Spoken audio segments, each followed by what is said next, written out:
George Milton took me 8 times in a single night. By the 9th, his hand gripped my waist, his voice rough with satisfaction as he rasped, "Baby, I want you to use that innocent but sexy look you've got to go seduce Jordan." My entire body went rigid. Then I found out George's first love, Sarah Burns, had been ditched by Jordan Baker, leaving her heartbroken. He wanted me to take revenge for her, to make Jordan taste the agony of being abandoned by the one he loved. After my family had gone bankrupt, I was delivered straight to George's bed. Naively, I believed he treated me differently. After all, I had been the woman at his side the longest, but he only sneered. "The reason I keep you is because you look like Sarah. She's hurting. Now it's your turn to do your part." With reddened eyes, I agreed, swallowing every foolish hope I should never have harbored. Soon I captured the aloof and untouchable Jordan's heart, and for the first time, George lost control. He wept as he begged, "Catelyn, I regret it. Come back to me, please." George Milton's hand clamped around my waist, his voice hoarse and heavy with desire. "Baby, I want you to use that innocent but sexy look you've got to go seduce Jordan Baker." I went completely still. Confused, I looked up at him, my eyes wet, the corners red. The sight only made his breathing rougher, and he thrust into me with a new, raw intensity. After another round of frantic movement, he finally went quiet. Satisfied, he wrapped himself around me from behind, resting his chin on my shoulder, his hot breath spilling over my neck.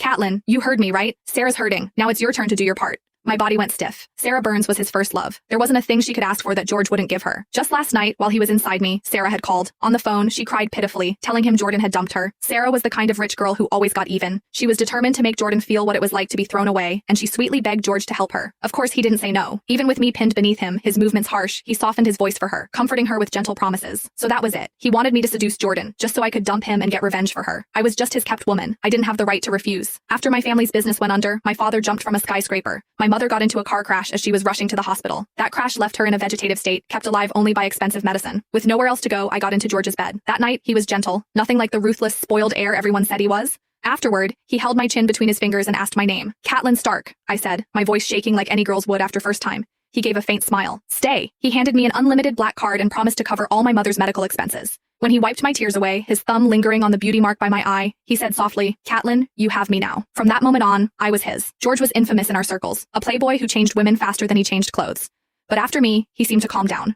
For 3 whole years, I was the only one by his side, and I really started to believe I was different. "Why?" My voice broke with the hurt. He let out a low, mocking laugh, his fingers stroking my lips as gently as they always did after intimacy, but his words were cruel. "Baby, if it wasn't for that face of yours looking so much like Sarah's, you'd never have made it into my bed. The only one I love is Sarah." My throat closed up. A bitter taste filled my mouth. I had been so unbelievably naive. I thought time could change anything. I thought 3 years would be enough to replace the one he really loved. But the whole time, I was just her sad imitation. It felt like a hand was squeezing my heart, tighter and tighter, until I could hardly breathe. When he saw the tears welling in my eyes, he frowned. "I don't like it when women act like this." My heart dropped. George hated crying. He thought it was just a trick women used to get sympathy. Impatience sharpened his tone. "Enough. It's just seduction. Who are you putting on a show for?" I bit down hard on my lip, tasting blood, and forced the tears back. My voice came out dry and scraped raw. "Okay." I locked away every foolish hope, and with it, the heart I never should have given him.